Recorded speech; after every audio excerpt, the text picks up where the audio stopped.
Hi, it's Edwin from Arts Connect TV. A few months ago I was sent a wonderful album from the mail, Aniseed Tea. Delightful, beautiful, soulful, elements of 70s folk music, right through to the traditions of Joan Baez. And today we have Ange to discuss her music. Hi Ange, how are you? I'm great, Edwin. You know something, I didn't realise you had a background in journalism. Yeah, it's been probably a bit of a different road into the world of music to most independent artists. I started as a broadcast journalist, as a TV producer, and worked for Channel 9 in Sydney, and then went overseas to work for Reuters, which is an international news company. And while I was living in Bangkok working as a foreign correspondent, I ended up in a folk rock music band, as you do. Do you think this has given you an extra perception for your lyrical qualities, because you really look at detail and look at the humanity in the characters that you describe?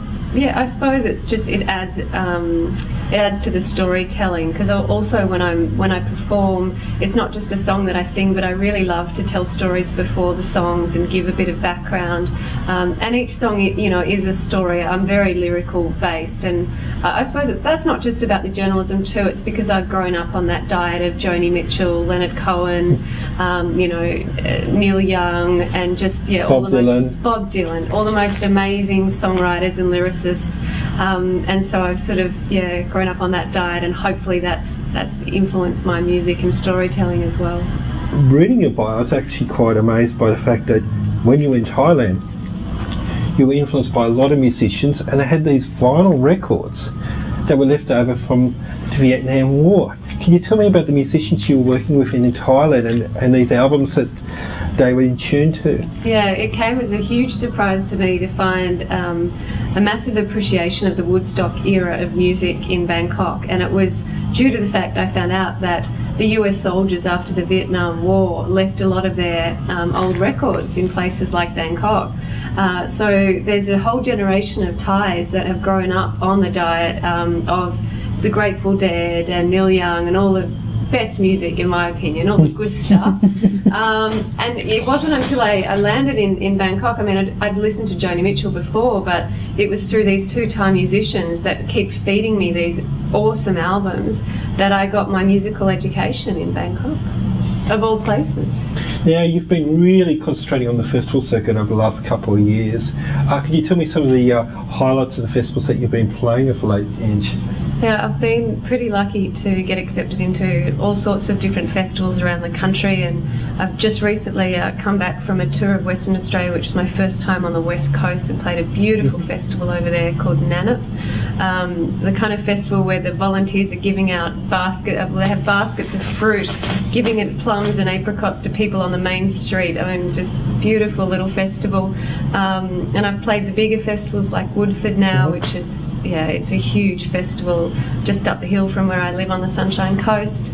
And the National Festival in Canberra is an amazing festival. But for me, it's the little festivals. Like I played one earlier this year in Newstead, which is in country Victoria. And when you play these little festivals, you sort of become part of a family for a weekend. You billet it out. And during that weekend, I think I learnt about bonsai trees and mosaic tiling. Like, this couple that I stayed with had all these awesome hobbies, and it was just one of the family. They would tell it this, their grandson went rabbit hunting with ferrets.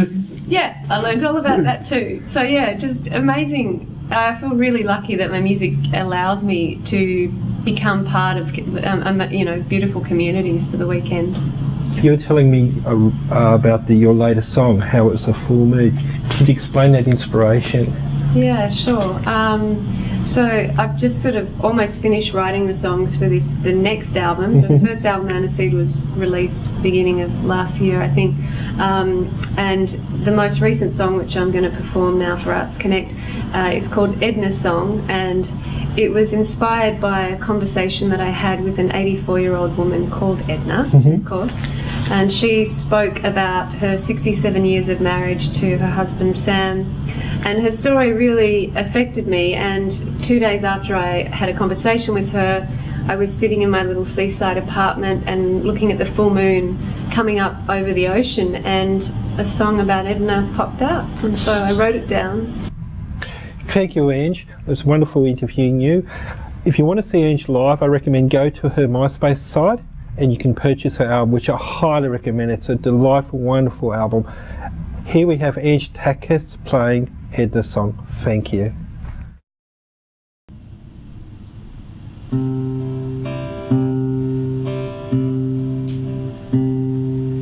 moon is playing peekaboo behind the clouds in the darkening blue, and I am thinking about you.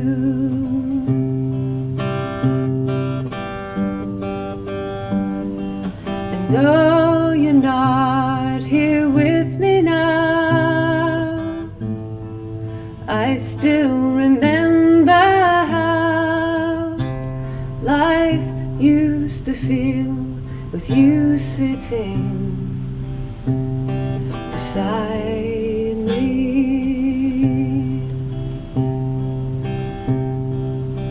And I've got family all around, but I still miss the sound of your slippers shuffling on the kitchen floor.